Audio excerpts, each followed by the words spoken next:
Olá pessoal, boa noite a todos, sejam todos bem-vindos a mais uma celebração online da Aliança Bíblica do bairro Pio X.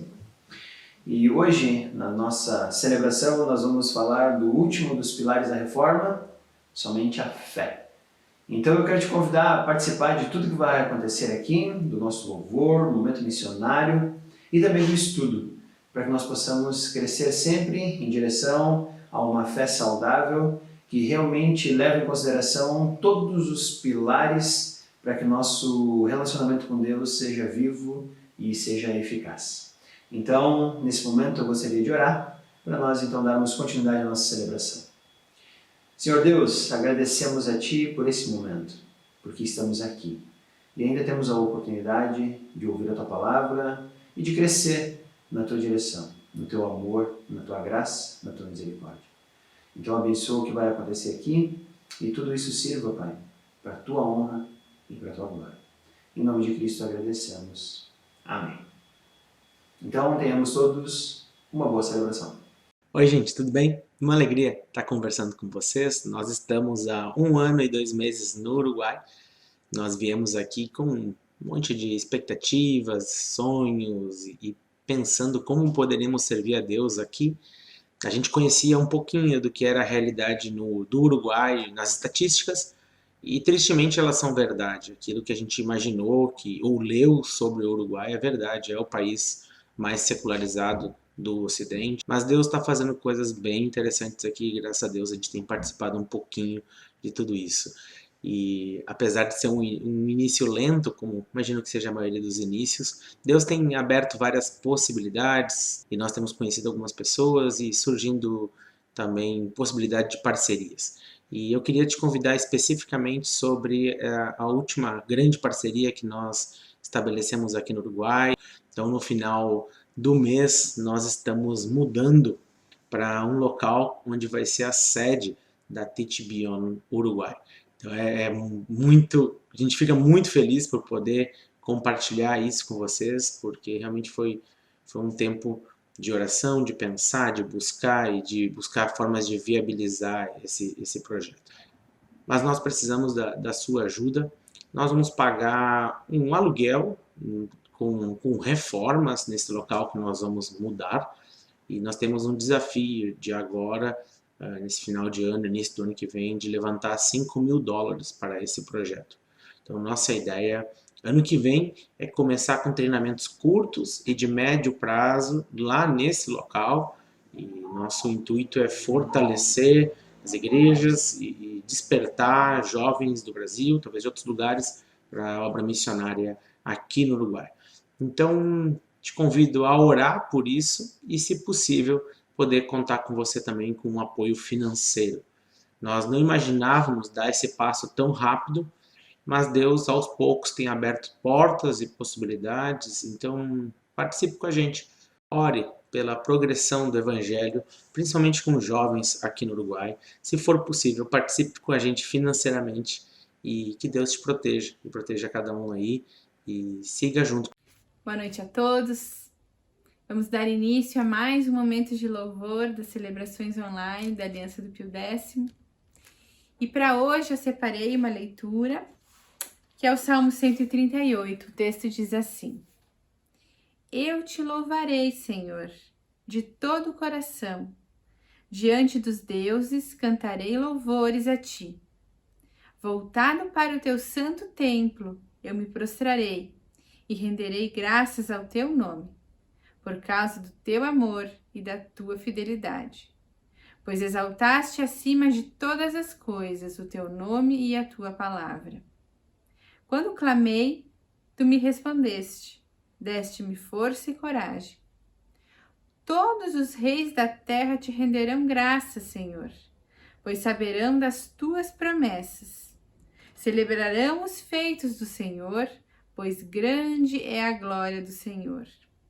Embora esteja nas alturas, o Senhor olha para os humildes e de longe reconhece os arrogantes. Ainda que eu passe por angústias, tu me preservas a vida da ira dos meus inimigos. Estendes a tua mão direita e me livras. O Senhor cumprirá o seu propósito para comigo.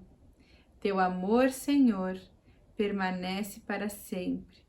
Não abandones as obras das tuas mãos. Esse é o nosso Deus. O Deus que nos dá força, o Deus que nos dá coragem, o Deus que, embora esteja nas alturas, olha para nós. Que nós possamos colocar toda a nossa confiança nesse Deus e que possamos também sempre render louvores ao nome dele. Vamos orar. Senhor, nós te louvamos porque tu, mesmo lá de cima, tão grande, se importa conosco, criaturas tão pequenas, pecadoras, ó Deus. Muito obrigada pelo teu amor, pela tua misericórdia, obrigada pela graça, obrigada porque nós podemos ter acesso a ti através do sacrifício de Jesus na cruz, Deus. Muito obrigada porque tu sempre nos dá força, nos dá coragem. Que nós possamos, Deus, sim, ter sempre a nossa esperança em ti, que possamos colocar toda a nossa confiança em ti e desfrutar da paz que só tu pode nos dar. Em nome de Jesus nós oramos. Amém.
Agora nós queremos convidar em especial as crianças para participarem conosco do momento de louvor infantil. Hoje, a nossa música diz: eu tenho um amigo para te apresentar, que guarda os meus passos de tropeçar. Ele é Jesus, o meu amigão, que encheu de alegria o meu coração. Que letra linda, que não só as crianças, mas todos nós possamos falar para as pessoas desse amigo que pode encher de alegria os nossos corações. Vamos cantar?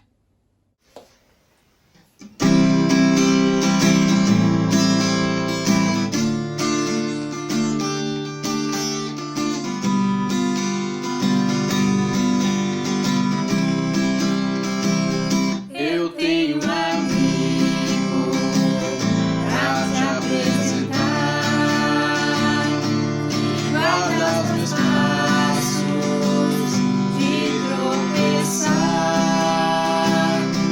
e todos os dias comigo está, mostrando o caminho onde eu devo andar. Ele é Jesus, meu amigão, que encheu de alegria o meu coração. Ele é Jesus, que me faz bem e que hoje quer ser seu amigo também. Eu tenho um amigo pra te apresentar, que guarda os meus passos de tropeçar, e todos os dias comigo está, mostrando o caminho onde eu devo andar. Ele é Jesus, meu amigão, que encheu de alegria o meu coração. Ele é Jesus, que me faz bem e que hoje quer ser seu amigo também. E que hoje quer ser seu amigo também.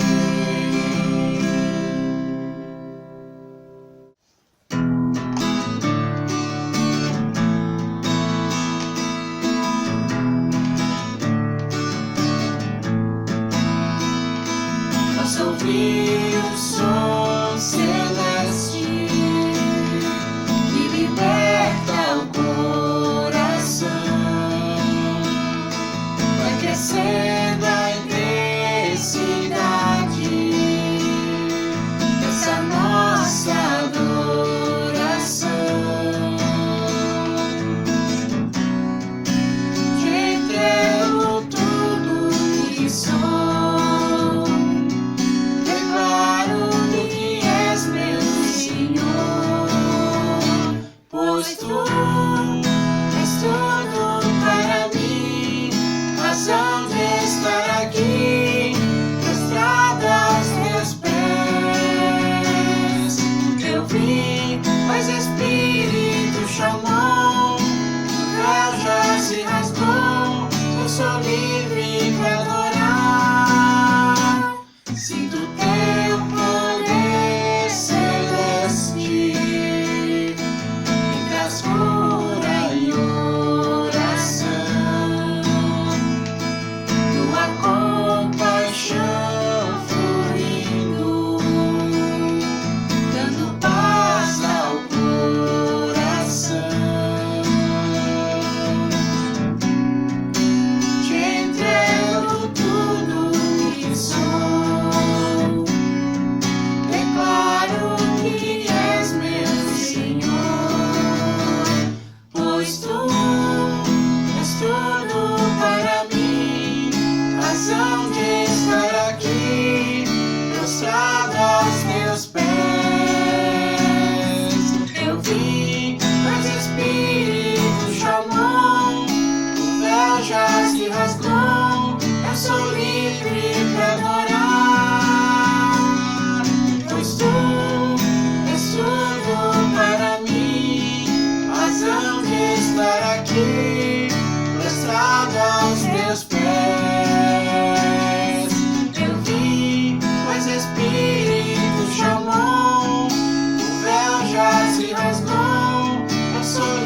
Sei que os teus olhos, sempre atentos, permanecem em mim.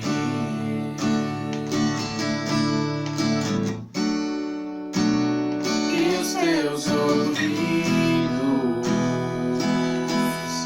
são sensíveis para ouvir meu clamor. Posso até chorar, mas a alegria vem de manhã.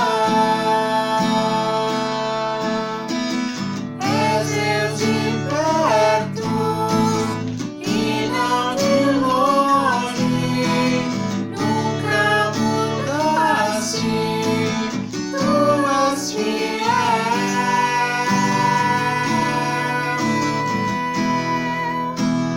Deus de aliança, Deus de promessas, Deus que não é homem pra mentir. Tudo pode passar, tudo pode mudar, mas sua palavra vai se cumprir.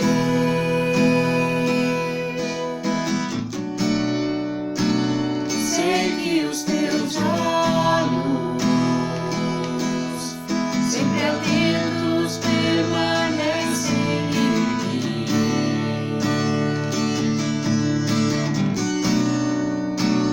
E os teus ouvidos são sensíveis para ouvir meu clamor. Posso até chorar, mas a alegria vem de manhã. És Deus de perto e não de longe, nunca mudaste, tu és fiel.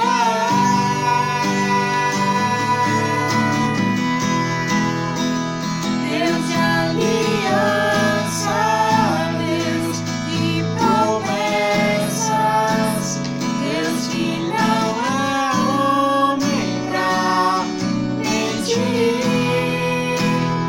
Tudo pode passar, tudo pode mudar, mas sua palavra vai se cumprir. Posso enfrentar o que for, eu sei que luta por mim. Seus planos não podem ser frustrados. Minha esperança está nas mãos do grande eu sou. Meus olhos vão ver o impossível acontecer.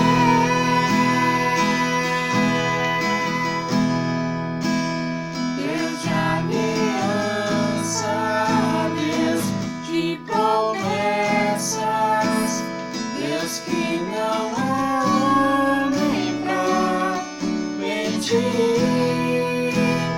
Tudo pode passar, tudo pode mudar, mas sua palavra vai se cumprir.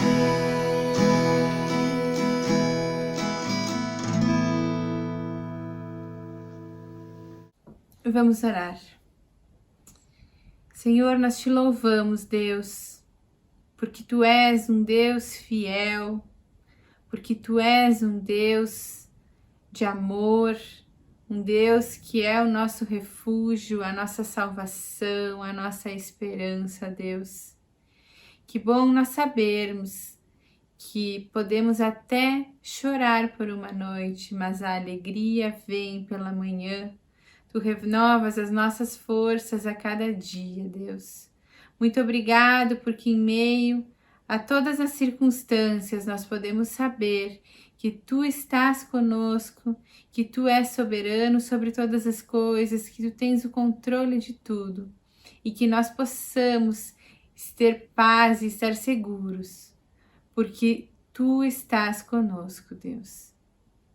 Nos ajuda a confiarmos em Ti e termos fé e a vivenciarmos essa paz que excede todo o entendimento. Em nome de Jesus que nós oramos. Amém. Então vamos para o nosso momento de estudo e hoje nós vamos para o último dos pilares. Nós já estudamos somente a Escritura, nós já estudamos somente a graça, nós já estudamos somente Cristo, já estudamos glória somente a Deus.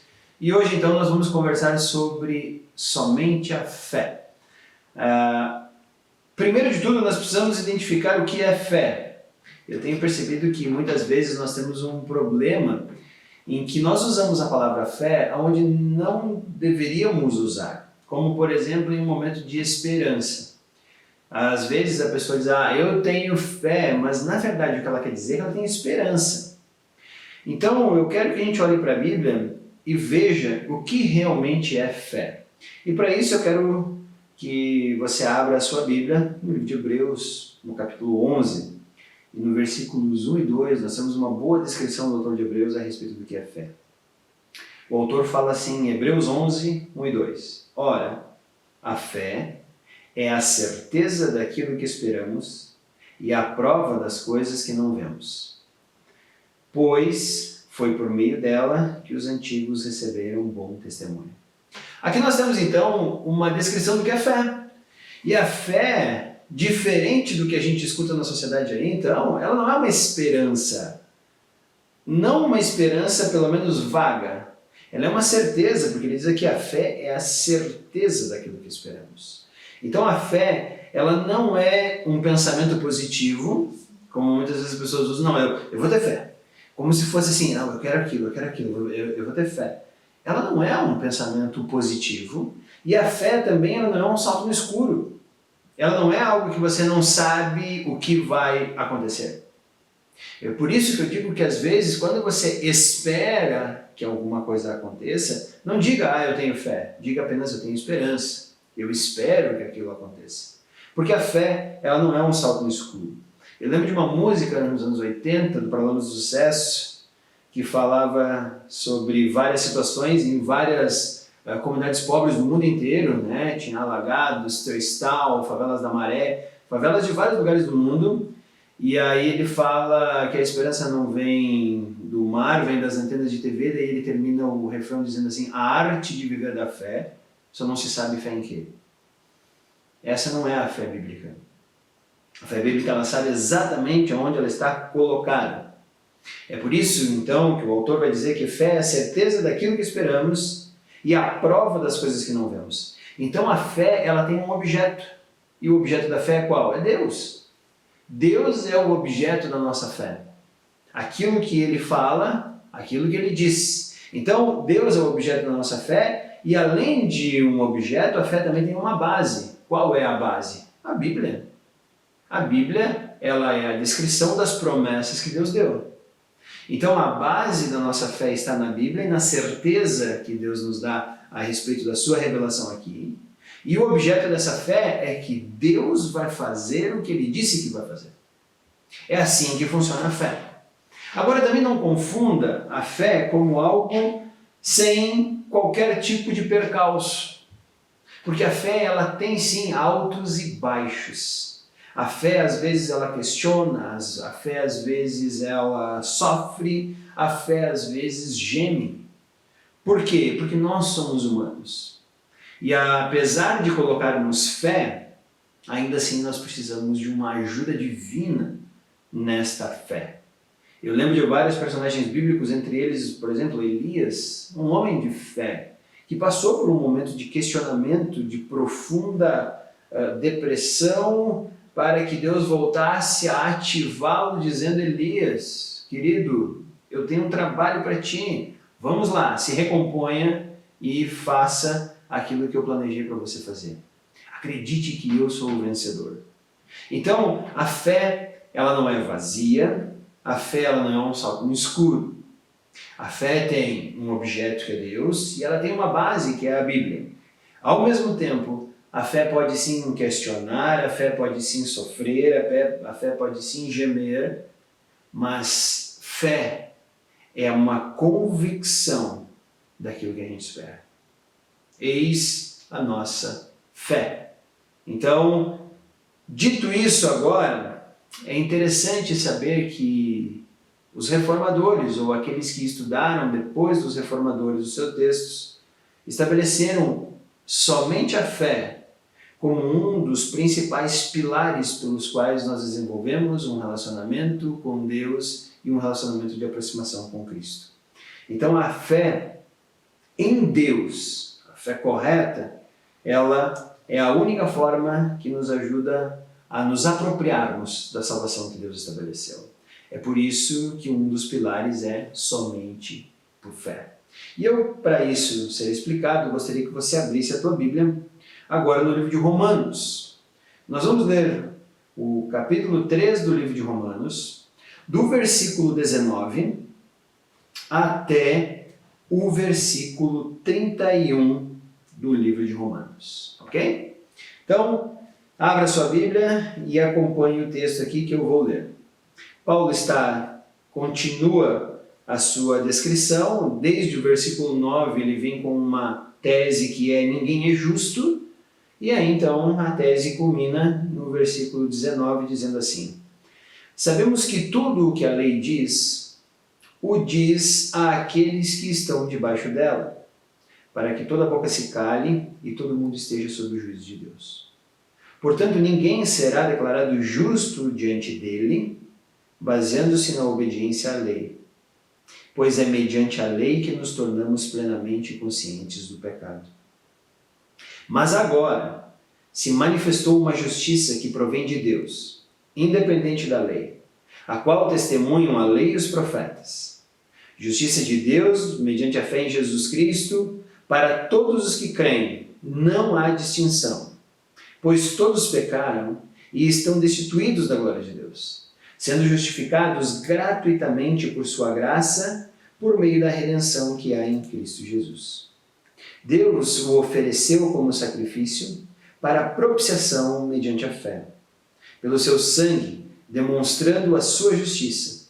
Em sua tolerância, havia deixado impunes os pecados anteriormente cometidos. Mas no presente demonstrou sua justiça, a fim de ser justo e justificador daqueles que têm fé em Jesus. Onde está então o motivo de vanglória? É excluído. Baseado em que princípio? No da obediência à lei? Não, mas no princípio da fé. Pois sustentamos que o homem é justificado pela fé, independente da obediência à lei. Deus é Deus apenas dos judeus? Ele não é também Deus dos gentios? Sim, dos gentios também. Visto que existe um só Deus, que pela fé justificará os circuncisos e os incircuncisos, anulamos então a lei pela fé? De maneira nenhuma. Ao contrário, confirmamos a lei. O que Paulo está dizendo aqui então? Primeiro, Paulo monta a sua tese desde o início do capítulo 3, dizendo que ninguém é justo. Ninguém pode ser considerado justo diante de Deus. Por que isso? Porque Paulo olha para a lei de Deus e percebe o quanto o coração do homem está afastado da lei de Deus. Mais do que isso, impossibilitado de cumprir a lei de Deus. Como é que funciona esse negócio da lei? Romanos 5:20, Paulo vai ser mais claro ainda, embora aqui ele já foi bastante claro. Ele vai dizer que a lei foi introduzida para que a transgressão fosse ressaltada em Romanos 5:20. O que significa dizer que a lei foi introduzida para que a transgressão fosse ressaltada? Então vamos lá. Imagina você que se nós dirigirmos um carro por uma estrada que não tenha nenhum tipo de sinalização, nós estamos corretos, nós estamos certos. Por quê? Porque não há nenhum tipo de sinalização.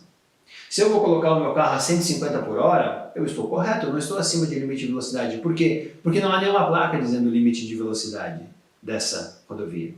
Eu posso andar em mão dupla, eu posso fazer o que eu quiser, passar outros veículos em qualquer lugar dessa pista. Por quê? Porque em nenhum momento essa pista me sinalizou o que eu deveria ou não deveria fazer.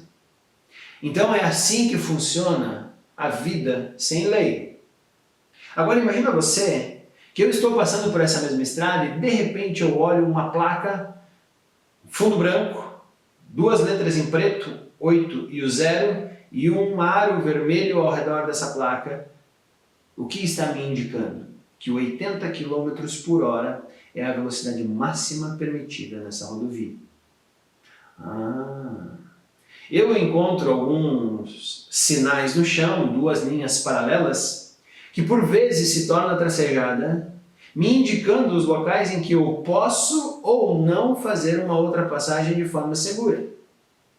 Então eu já sei os lugares dessa pista onde eu posso fazer ultrapassagem, eu já sei qual é a velocidade máxima, e é assim que funciona nas nossas estradas. Na nossa vida também. Se Deus não tivesse dado a lei ao homem, jamais a transgressão seria vista. Então quando Deus estabelece o padrão, que é, por exemplo, aquela placa de 80 km por hora, quando Deus estabelece o padrão, eu reconheço que meu coração é mau. Por que eu reconheço que o meu coração é mau? Porque no fundo, eu não quero obedecer à lei que Deus estabeleceu. No fundo, eu considero que os padrões que Deus colocou são inadequados, são exagerados, pense como você quiser. Então é por isso que Paulo fala que a lei foi introduzida para que a transgressão do meu coração fosse ressaltada. Agora, ao mesmo tempo, olha que interessante, aquela placa de 80 km por hora não impede meu pé de acelerar o meu veículo a mais de 80 por hora e de andar aos 150 km por hora que eu acharia justo. É esse o motivo pelo qual a lei ela não pode proibir ninguém de pecar. Ela apenas aponta, quando você passa o limite estabelecido por ela, que você está errado ou que você está pecando. Então a lei ela não tem o poder de impedir que o teu coração peque. Mas aí você vai dizer, não, peraí, então, mas se eu obedecer à lei, eu sou perfeito. Eu sou perfeito. Por quê? Porque está lá a placa de 80 e eu regulo 80 km por hora no meu veículo. Então agora sim, eu só passo nos lugares em que é estritamente permitido. Então eu sou exemplar e Paulo vai dizer não é. Sabe por que Paulo vai dizer não é? Se você tiver a oportunidade de ler os capítulos 5, 6 e 7 do livro de Mateus, Jesus está explicando a lei. Aquela lei que foi dada no Éden, Jesus agora vai dar um significado maior a essa lei.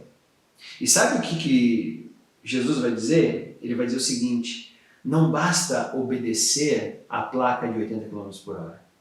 Mas se no teu coração você pensar que você poderia ir a 100, você já pecou. Então esse é o grande problema. O que Paulo está dizendo é que a pessoa que cumpre a lei, ela acha que ela se torna perfeita diante de Deus, mas Deus julga os pensamentos e as intenções do coração. Então se eu pensei em passar aqueles 80 km por hora, eu já estou pecando. Ah não, mas como que funciona assim? Eu vou dar um exemplo de como Jesus estabeleceu a lei.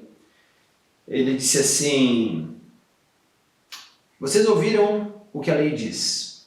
Ela diz, não adulterarás. Aí talvez você diga, ah não, é verdade, então eu nunca adulterei. Aí Jesus diz assim, mas eu porém vos digo, todo aquele que olhar para uma mulher e desejá-la, já adulterou em seu coração. Então, esse é o significado da lei.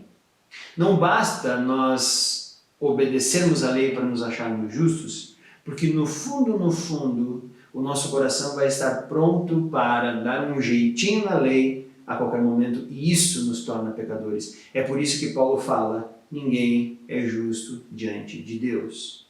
Mesmo que por fora obedeça a lei estabelecida por Deus, por dentro desobedece a lei só em pensamento. É por isso que eu acho interessante, esses dias estávamos conversando como família a respeito dos 10 mandamentos e uma pessoa disse assim, ah não, mas eu acho que para ter um bom relacionamento com Deus, é só cumprir os 10 mandamentos, tá bom, né? Aquela pessoa talvez achava que obedecia os 10 mandamentos. E eu paro para pensar e eu digo, meu Deus do céu, se nós interpretarmos os 10 mandamentos como Jesus interpretou, ao olhar para uma mulher, já adulterei com ela. Ao xingar o meu irmão, eu já o assassinei no meu coração, eu não preciso dar um tiro em alguém para matá-lo.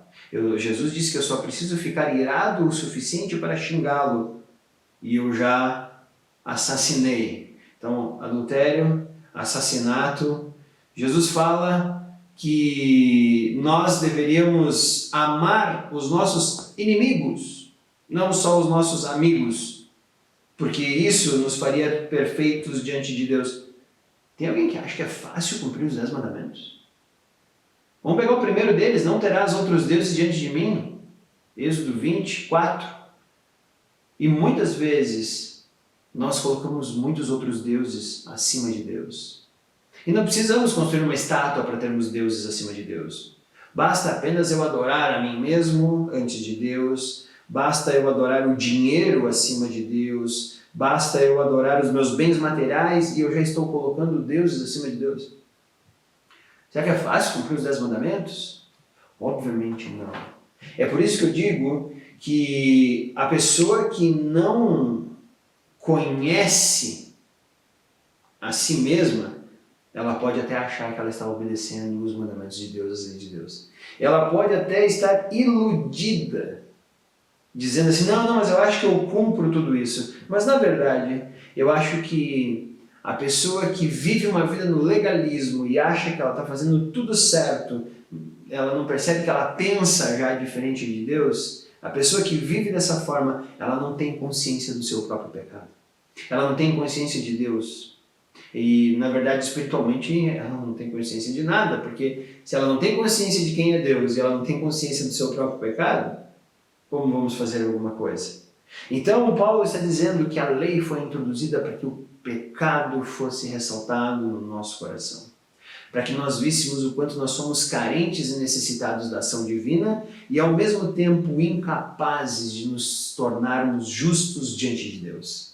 É impossível o homem se tornar justo diante de Deus. É por isso que a palavra do versículo 19 diz, para que toda a boca se cale e todo o mundo esteja sob o juízo de Deus. A lei foi introduzida para calar a arrogância humana, de achar que pode um homem fazer algo por si mesmo para ser considerado justo diante de Deus. Então, agora, quando olhamos para esses versículos 19 até o 20, entramos em uma cilada. Porque se não podemos ser declarados justos diante de Deus, o que é que pode nos declarar justos?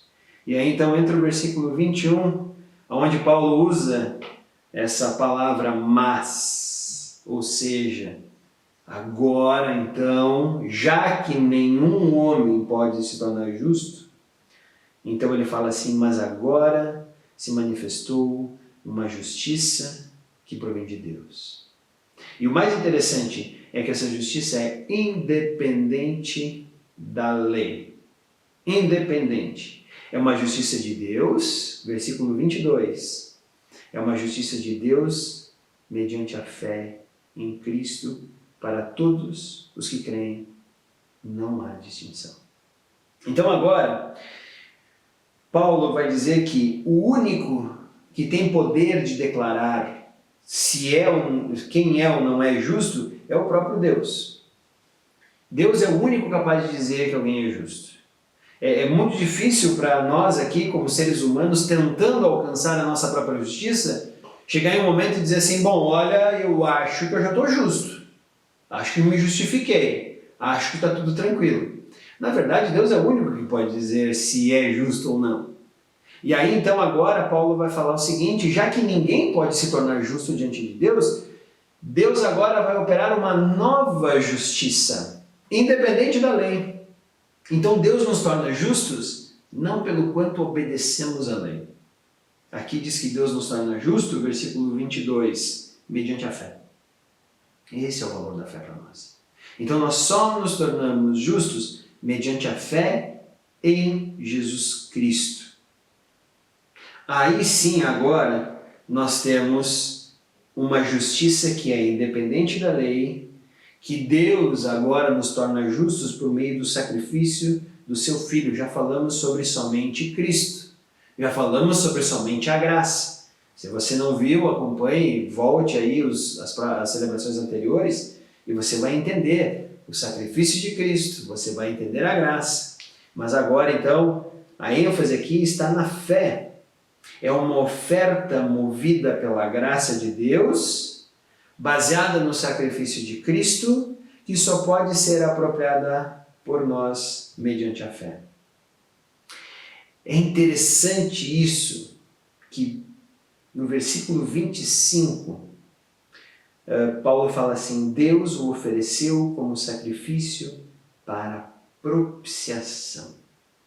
Propiciação é uma palavra interessante que todo judeu sabe o que é. Na verdade, se você lembrar, lá no livro de Êxodo, Deus deu uma série de medidas para Moisés construir o tabernáculo. Entre essas principais medidas, Deus disse assim: você vai fazer uma caixa de madeira de acácia. Você vai revestir essa caixa de madeira de acácia com ouro. Ela vai ter 2 argolas e você vai passar 2 varões para carregar ela. Dentro dessa caixa de acácia, você vai colocar o maná, que é a comida que eu dei para vocês no deserto, as tábuas da lei que você recebeu lá no monte. Depois eles colocaram o cajado de Adão, o cajado de Arão. Mas não vem ao caso isso agora.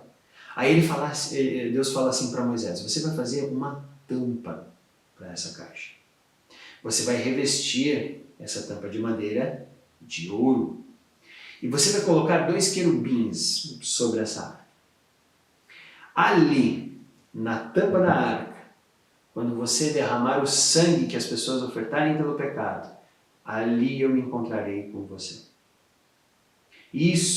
Essa tampa, era chamada de propiciatório.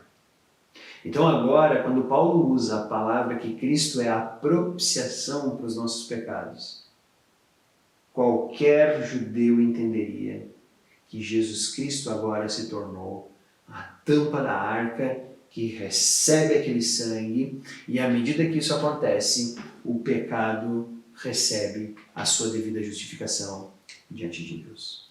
E o mais interessante é que a culpa do pecado ela sempre caía no representante e não no representado.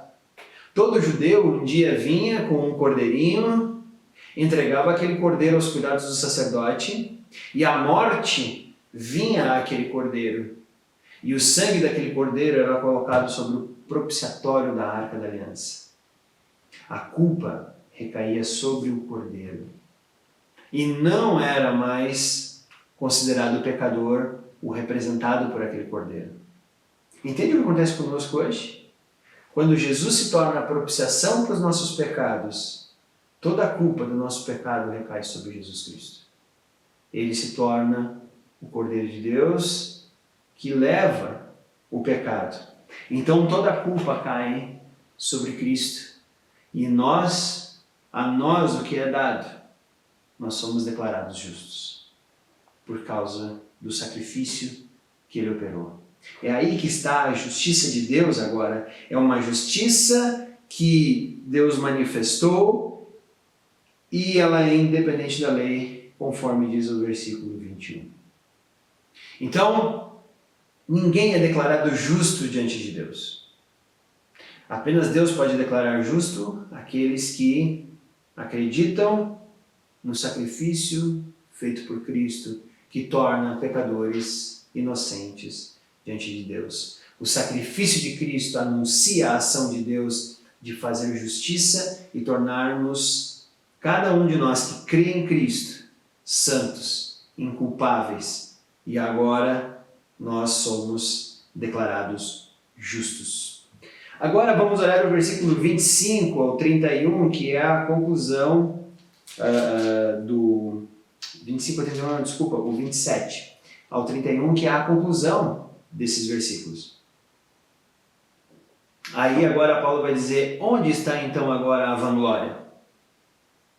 Cadê a vanglória humana? Está baseada em que princípio? Na obediência à lei? Não, mas no princípio da fé. É isso que Paulo vai falar agora. Nós não nos tornamos justos por nós mesmos, então não há vanglória que nós possamos ter. Ninguém vai ser melhor lá no céu, porque todo o processo salvífico foi feito por Deus em Cristo. E tudo que nós devemos fazer agora é como fala Hebreus 11 que nós lemos anteriormente, nos apropriarmos convictamente de que isso é o suficiente para a nossa salvação.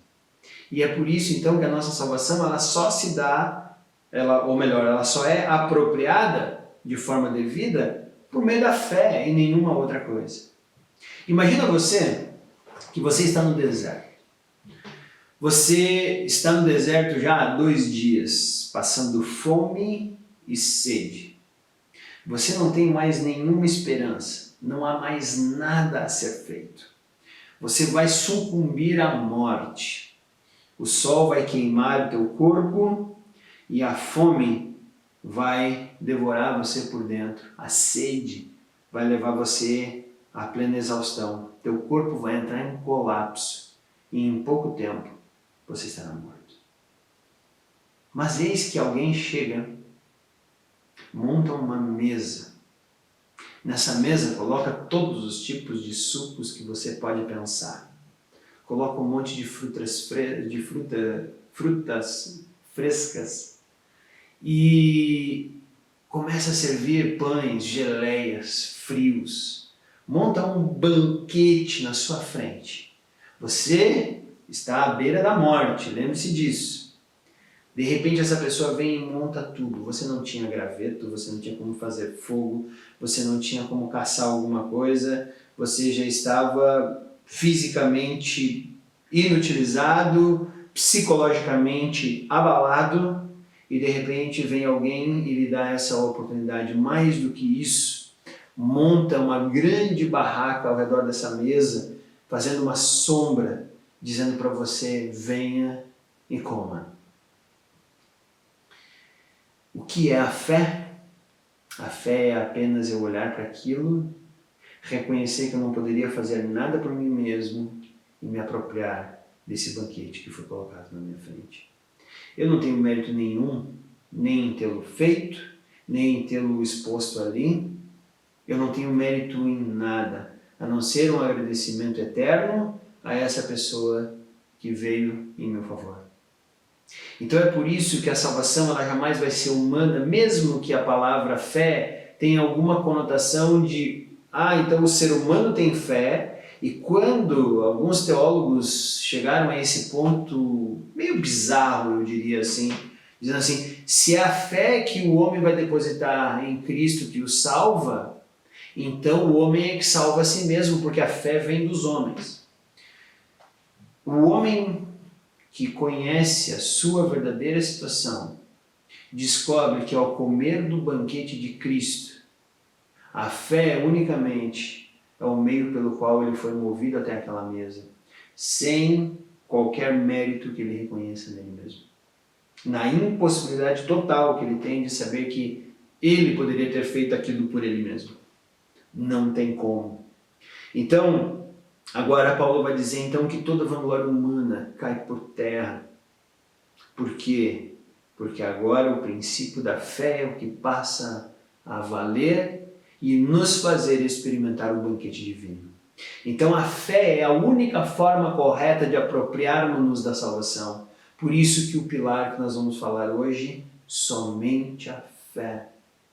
Não há nenhum outro elemento que nos leve a nos apropriarmos da salvação que Cristo ofereceu para nós. E isso significa dizer que nós precisamos de uma grande dose de humildade. Porque fé significa reconhecer que eu não consigo. Fé significa também desistir de tentar a nossa salvação por nosso próprio esforço. Fé é reconhecer diante de Deus de forma humilde, dizendo, Deus, eu não consigo. A fé requer de nós reconhecimento de nossa total incapacidade de salvação. Então a fé verdadeira é aquela que reconhece que a oferta é totalmente de Deus.